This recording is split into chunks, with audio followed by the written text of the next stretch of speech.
Glória a Deus. Amém. A igreja pode se sentar em nome de Jesus. Louvado seja o nome do Senhor. Mais um mês, que nós vamos estar sentados à mesa, participando, do partir do pão, do beber do cálice do Senhor. E isso é muito bom. Um dia, uma noite assim inesquecível, irmão? O dia da Santa Ceia é um dia que nós sentamos à mesa e podemos participar desse ato memorável, que é a Santa Ceia do Senhor. Eu estou feliz, estou vendo a nossa irmã Sandra aqui conosco. Hoje nós fizemos uma visita, e minha esposa. Peço até perdão às irmãs que queriam ir, mas eu não sabia e acabei indo sem as irmãs, Mas ela veio aqui, irmã Sandra? Está aqui conosco, graças a Deus, e a glória de Deus, E isso, nós ficamos muito felizes quando nossos irmãos estão junto conosco, Essa sensação, essa alegria, nós crentes temos que sentir. E eu sou assim, pela misericórdia de Deus, um pastor que eu sinto muita saudade dos irmãos.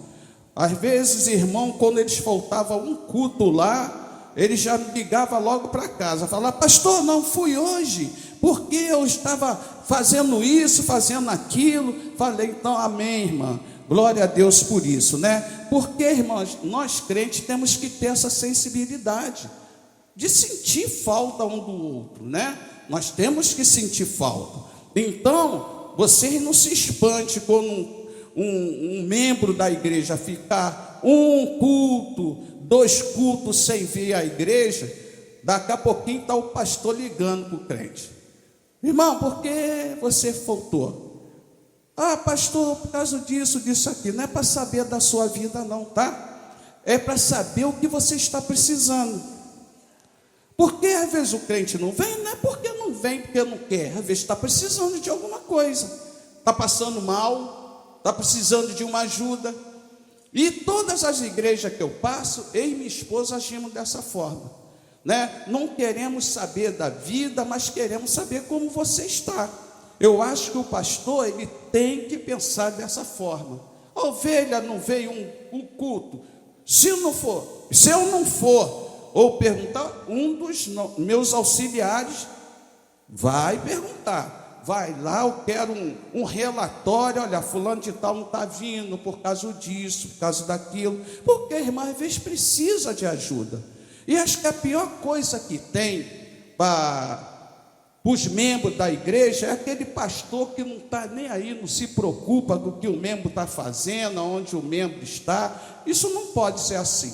Nós, pastores, nós temos que zelar pela alma de vocês, se preocupar, estar junto, perguntando, ajudando, E nós agimos dessa forma, não é porque a gente é melhor do que ninguém, não, porque a palavra ensina isso. E se a palavra ensina, nós temos que colocar em prática, E hoje eu estava ali, que eu já estou ficando velhinho assim, eu já não estou enxergando quase nada. Eu vi um rapaz bonito ali perto do Eduardo. Eu falei: parece meu filho, cara. Não falei assim? Aí fiquei, deu até logo, ainda fiquei olhando assim. Fica de pé, Gabriel, junto com a minha nora. Vocês olham assim, mó negão, filho todo, coisa assim. Esse Gabriel, meu filho do coração, é muito mais do que um filho esse garoto. Muito mais, irmão. Olha, qualquer dia eu vou contar a história do Gabriel. Gabriel é uma benção, É um jovem que está sempre do lado do pai dele, Está sempre junto. Agora ficou noivo 2 semanas atrás com essa menina linda que é minha nora, Então, irmão, Gabriel, eu acho que ele vai vir para cá, Gabriel? Vai vir aqui para a gente? Viu que mocidade linda? Viu, Isabelle? Que mocidade maravilhosa, como eles cantam bem, como Deus usa eles, E ele está para vir para cá, para nos ajudar, Ali atrás está o pastor Leonardo. Irmão, a história desse homem comigo é uma coisa linda também. Pastor Leonardo, ele entrou nas nossas vidas quando nós mais precisávamos de ajuda. O nosso carro quebrou, nós estávamos pastoreando ali, Vila União da Paz, antiga São Bento, Esse homem, sem conhecer muito a gente, olha, ele nos prestou um serviço muito grande.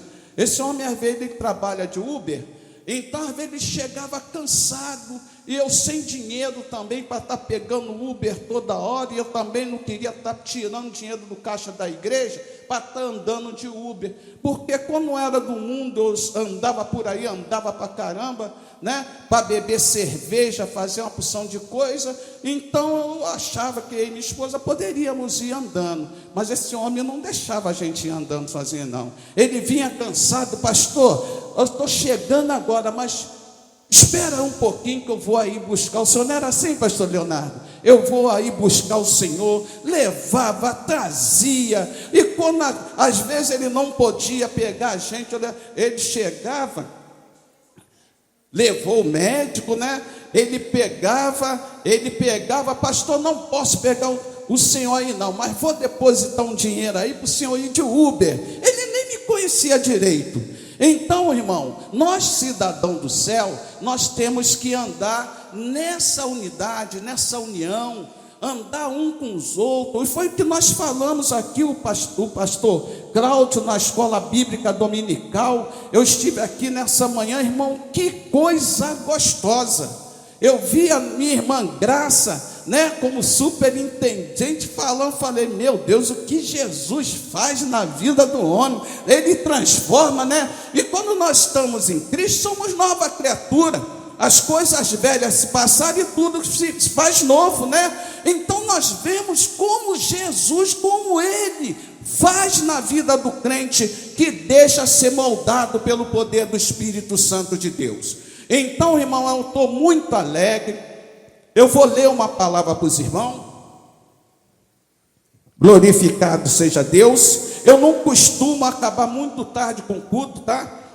Eu brincava muito lá em Vila União da Paz, falando com os irmãos que a gente acaba o culto cedo.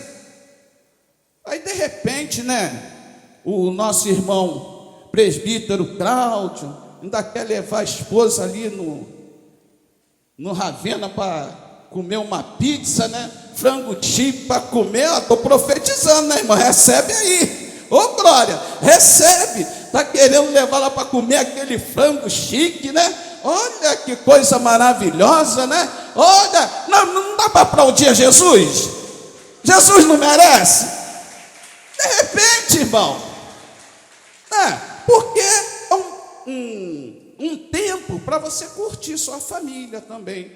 Acaba o culto numa hora boa, de repente quer ainda dar um passeio com a esposa, com filhos, namorado quer namorar um pouquinho também, né? Também quer levar a namorada para comer uma pizza. Então vai dar tempo da gente fazer isso, e não se torna um culto também assim, né? Nesse calor, às vezes a pessoa fica assim enfadada, né? E eu não quero enfadar os irmãos. Irmãos, vamos abrir a nossa Bíblia. Pode ser assentadinho aí mesmo, tá bom? Assentadinho. Eu queria até mesmo passar a palavra para o nosso irmão presbítero Cláudio para trazer. Tu quer pregar essa noite, presbítero Cláudio? Eu vou te passar a palavra assim para pregar, tá bom? Todo mundo falou, ele está ali quietinho, vai falar também, vai trazer a palavra, tá bom? Tá bom? Glória a Deus. Eu só vou compartilhar uma palavra. Eu sou assim, irmão, todo mundo participa.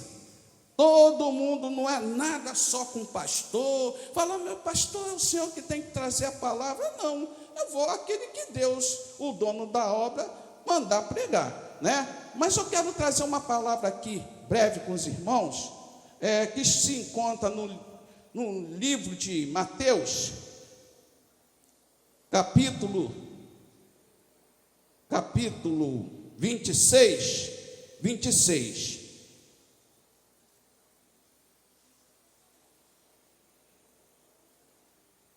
Eu ainda estou aqui aprendendo, vendo como os irmãos trabalham aqui na Santa Ceia, que tem igreja que trabalha de um jeito, né? Uma congregação trabalha de outro, e nós vamos estar aprendendo junto com os irmãos.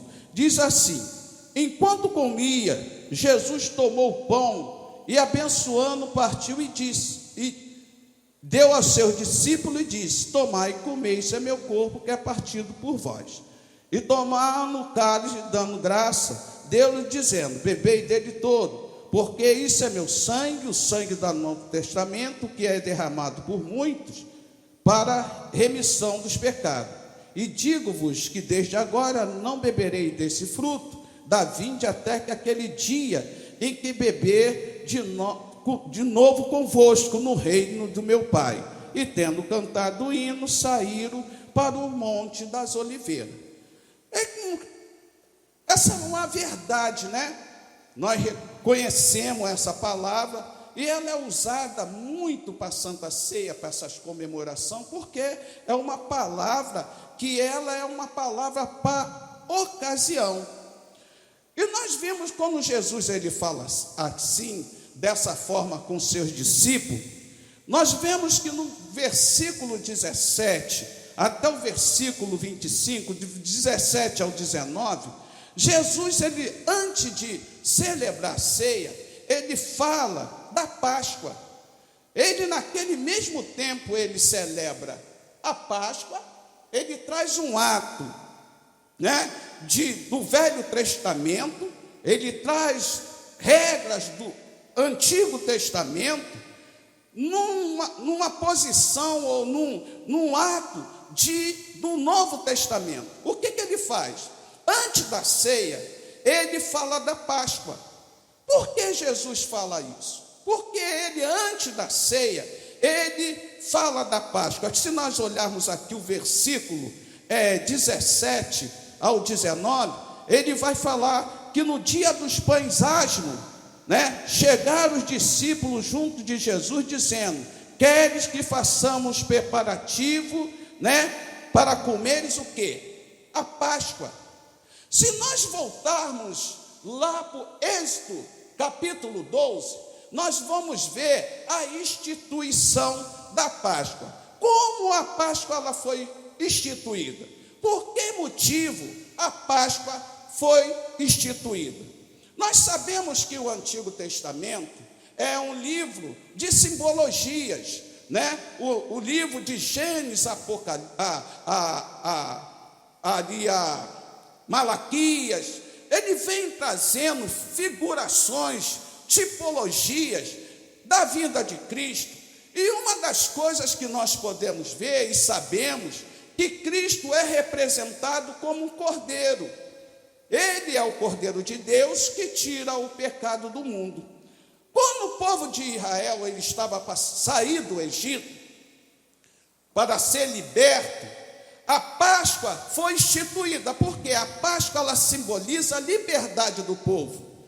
Era uma liberdade física do povo, mas ela já apontava para o sacrifício de Cristo bem mais adiante, mais de tantos mil anos atrás. Jesus ele já estava sendo previsto para se dar em sacrifício para a libertação do povo, mas só que a libertação, essa libertação que Cristo nos traria, não seria uma libertação física, mas uma libertação espiritual. Quando Jesus ele fala da Páscoa, ele estava falando: olha, hoje se cumpre aqui aquilo que estava escrito em Êxodo, que diz que quando o povo fosse sair do Egito, né, teria que se degolar ou oferecer em sacrifício um cordeiro. Jesus está falando: olha, aquilo que foi escrito lá em Êxodo está se cumprindo aqui agora. Eu sou o cordeiro que vou ser sacrificado, não para uma libertação física, mas para uma libertação espiritual. Todo mundo que é liberto em Cristo, se espera o que dessa pessoa? Uma transformação. Todo mundo que se transforma, aceita Jesus e aceita o sacrifício de Cristo, ele tem que ter uma nova vida. Foi o que nós falamos aqui: aquele que está em Cristo, nova criatura é, as coisas velhas se passaram, tudo se fez novo. E quando aceita Jesus, a nossa vida ela vai mudando de uma forma bem bem completa, eu posso te dizer assim. Como isso, pastor? O nosso caráter tem que mudar. A nossa vida, o nosso meio de pensar, de agir, de falar, tem que mudar. O crente, ele não pode continuar vivendo uma vida de mesmice ou uma vida que vivia no passado. O crente, ele não pode andar conforme ele andava antigamente. O crente tem que ter postura, o crente tem que ter sensibilidade espiritual. Aquilo que eu fazia, eu não posso fazer mais. Então, para mim participar da Santa Ceia do Senhor, primeiro eu tenho que aceitar o sacrifício de Cristo na cruz do Calvário, a libertação, a transformação, o poder de Deus na sua vida. Jesus está falando, antes de participar da ceia, eu vou falar da Páscoa, a instituição da Páscoa, que ele é o Cordeiro que viria da sua vida pelos nossos pecados. Mas acontece uma coisa interessante. A ceia do Senhor, ela é um privilégio. Todo mundo tem privilégio, não tem? Nós que já estamos assim, bem mais idosos, né? Né, pastor Cláudio? Né, pastor Antônio? Nós temos privilégio, podemos entrar numa fila, ser transferido numa fila de idosos, né? Todo mundo, seja crente ou não crente, tem esse privilégio. E outros privilégios mais que vocês possam imaginar, não somente o crente, como a pessoa que não é crente, ela pode ter. Mas quando nós estamos aqui nesse ato, só tem nós que somos lavados e remidos no sangue de Jesus, só nós temos o privilégio de sentar. Só nós temos o privilégio de sentar na mesa com Ele. Só nós temos o privilégio de participar desse momento maravilhoso. Roberto Carlos não tem. Você pensa aí na pessoa mais famosa do mundo, do Brasil. Se não tem Cristo, ele não tem esse privilégio. Mas nós pequenininho, desprezado por muito, temos o privilégio de sentar na mesa do Rei e participar.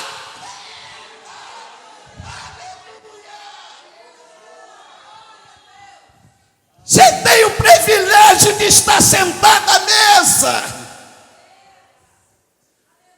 Só nós temos. Privilégio pode ser para muitos. Muitos têm privilégio. Mas de sentar na mesa, irmão, isso é privilégio nosso. Somente dos lavados e remidos no sangue de Jesus.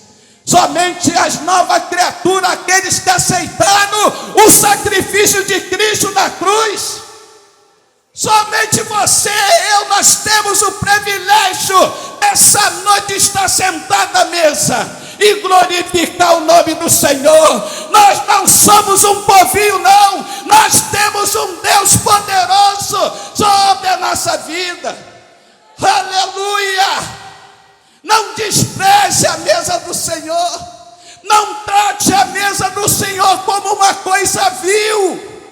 O sacrifício de Cristo, nós fomos comprados por grande preço, preço de sangue. Jesus morreu pela minha vida. Sem a morte e o sacrifício dele, nenhum de nós estaríamos aqui. Então, irmão, deixa a tristeza de lado, deixa a preocupação de lado, deixa o problema de lado. Abra o seu coração nessa noite e agradeça a Jesus. Obrigado pelo seu sacrifício.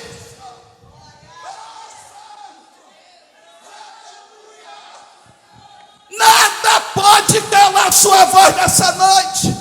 Jesus morreu por mim, morreu por você. Nos deu esse privilégio de estar sentado à mesa. Aleluia. Glorifica o nome do Senhor. Glorifica. Aleluia. Aleluia. É por isso, irmão. É por isso que nós louvamos e agradecemos a Ele. Estamos assentados à mesa. Tu viu que, correndo o texto, nós vamos ver que existia um Judas na mesa. Jesus não sabia que o Judas estava lá. Não sabia. Mas aí Jesus ainda nos dá uma lição. Ele poderia muito bem excluir ele da mesa.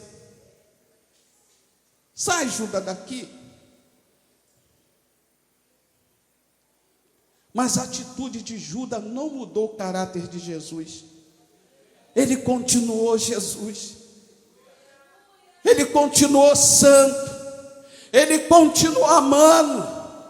Ele continuou na posição daquilo ao qual ele foi chamado. O que eu quero dizer para você nessa noite: não deixe que a decepção das pessoas que estão do seu lado te tirar da sua posição. Continua na posição que Cristo te chamou. Vão te decepcionar, vão tentar te paralisar, vão tentar fazer com que você desista. Pode fazer, mas você não vai sair da posição que Cristo te colocou, porque o erro dele, a posição dele não pode mudar o caráter de vocês. Aleluia!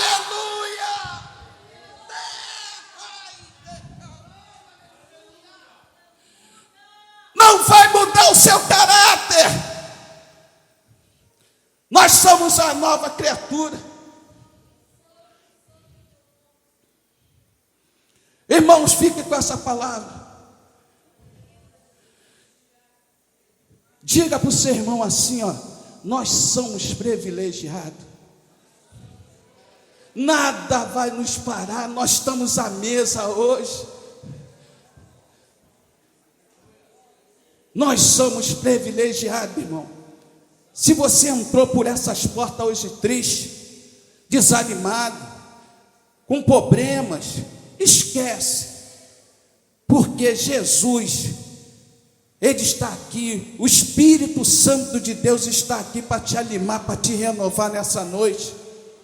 Lembre-se, você é amada dEle, nós somos amados dEle, e isso basta, meu irmão. Pode marido, pode filho, pode todo mundo te desprezar, mas Ele não te despreza. Como foi dito, Ele te ama, Ele te ama, Ele te quer. Você não é qualquer um, não é qualquer uma não. Jesus te ama e Ele quer mudar a história da tua vida. Eu agradeço essa rica oportunidade em nome de Jesus. Pastor Cláudio. Glória a Deus. Só. Adora a Deus aí. Adora o nome do Senhor. Olha, é um privilégio muito grande, isso é verdade. Louvado seja Deus. Não vou dizer, irmão, nem no mundo afora, outros países. Vou dizer que no Brasil mesmo, por causa do fuso horário, né? Hoje teve pessoas que se alimentaram, almoçaram churrasco, picanha, né? E por aí afora vai essas comidas caras, né? Mas não tem a alegria que você tem, irmão, que comeu feijão com farinha talvez hoje. Eu não sei o que foi o seu almoço hoje, irmão. Mas talvez as pessoas mais bem-sucedidas do Brasil não tenham a alegria que você está tendo nesta noite de ser participantes do corpo e do sangue do Cordeiro. Privilégio para poucos. Somos milhões de crentes no mundo, no Brasil. Mas participar do corpo e do sangue do Cordeiro é privilégio para poucos. Ou seja, outras religiões, irmão, podem fazer até Santa Ceia, mas sem a presença do Rei. E nesta noite nós vamos cear com a presença do Rei. Deus está contigo, irmão. Embora as situações possam estar desfavoráveis, Deus está contigo. Salmo 46. Deixa Deus te usar, irmão.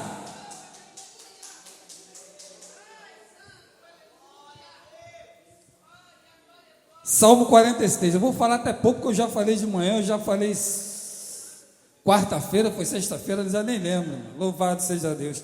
É uma alegria muito grande. Entramos por essas portas, o nosso coração tem que estar aberto para sentir a presença de Deus, né? É privilégio para pouco, é alegria, irmão, que não tem dinheiro que pague. Salmo 46.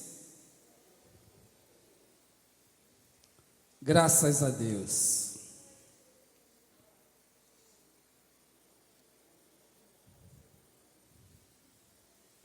Vocês vão achar aí? Quem não achou é só olhar aqui.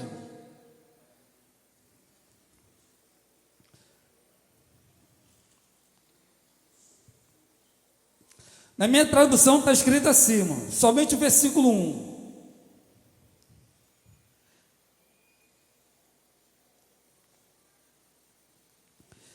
Deus é o nosso refúgio e fortaleza, socorro bem presente na minha versão aqui está nas tribulações, amém? Somente até aí, irmão. Deus é o nosso refúgio e fortaleza, socorro bem presente nas angústias ou nas nossas tribulações. Quantos aqui dos irmãos jovens, até os irmãos que aqui estão, serviram o quartel, qualquer força armada? Exército, aeronáutica, marinha, polícia militar, bombeiro. Alguns irmãos que serviram, prestaram serviço militar, amém? Falando nessa área militar, quem aqui já teve a oportunidade de assistir Pearl Harbor? Alguns filmes de guerra, O Resgate do Soldado Ryan, e teve um outro que é um pouco mais antigo, que teve até aquele rapaz que eu confundo ele com Tom Cruise Não, Tom Cruise é aquele outro rapaz que fez comédia, aquele outro ator, não lembro o nome dele. Eu confundo esses atores. Quem assistiu esses filmes sabe que uma das maiores angústias que o soldado pode sofrer é quando ele está sendo bombardeado. É uma angústia, porque os irmãos que estão aqui, que já foram militares ou servem as forças armadas, que têm treinamento militar, sabe o que eu estou falando? Que na hora que vocês estão sendo atacados, talvez no pensamento de vocês, nós pensamos o pior, né? Se um projétil desse, ou um tiro me acertar, eu estou praticamente eliminado. Ou seja, na nossa mente, nos nossos corações, nós criamos uma tribulação ou uma angústia, a gente não sabe o que vai acontecer.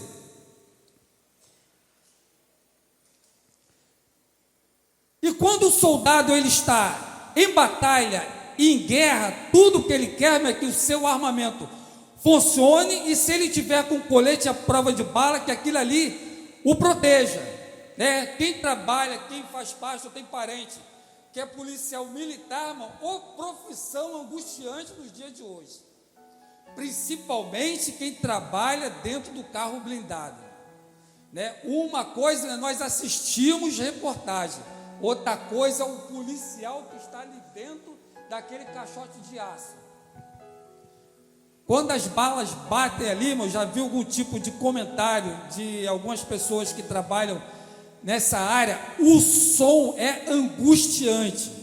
Sabe que estão protegidos com aquela carcaça à prova de bala, mas quando o projétil ou o tiro bate ali, irmão, é uma sensação angustiante, até para que os que estão dentro do blindado, quando faz alguns disparos, aquele estalo daquela pólvora, ele é angustiante, traz angústia. Nós não fazemos ideia desse chefe de família passa no seu dia a dia, tanto dentro do caveirão, ou dentro de uma viatura, né, ou em combate, quando está em combate, principalmente com o tráfico de drogas. Tem profissões, irmão, que ela é angustiante. Se algumas das irmãs ou os irmãos que estiverem aqui que foi enfermeiro e enfermeira, sabe o que eu estou falando, principalmente médico que trabalha nessa área.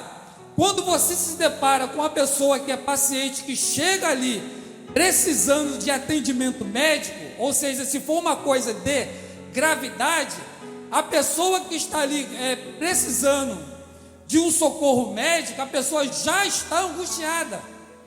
Na mente dela, o pensamento é: eu vou morrer. E para a pessoa que está prestando socorro, seja o enfermeiro ou seja o médico, ele faz até juramento pela sua profissão, de fazer de tudo para salvar aquela vida. Ou seja, para o paciente é angustiante, e até para quem vai operar o paciente se trata também de uma angústia, porque não sabe o que vai acontecer. Por mais que tenha experiência nessa área, é muito difícil. Eu falo isso porque eu fiquei 21 dias internado no hospital, e eu, angustiado por causa da doença, também acabei vendo a angústia dos enfermeiros e dos médicos que trabalhavam naquela área, principalmente na pandemia. É muito difícil, irmão, para quem está angustiado. É complicado. Sabe por quê, irmão? Você não imagina de onde que vem socorro. Nós sabemos que temos um Deus que está pronto para nos ajudar. Mas na hora que nós estamos passando por situações difíceis, na hora que o adversário está nos bombardeando, tentando tirar nossa saúde ou talvez a nossa vida, nós ficamos angustiados, nós não sabemos o que fazer e talvez nem aonde recorrer. É nessa hora que o nosso pensamento vai até fora do planeta. Vem até aquelas setas malignas dizendo: já era, Deus não é mais contigo.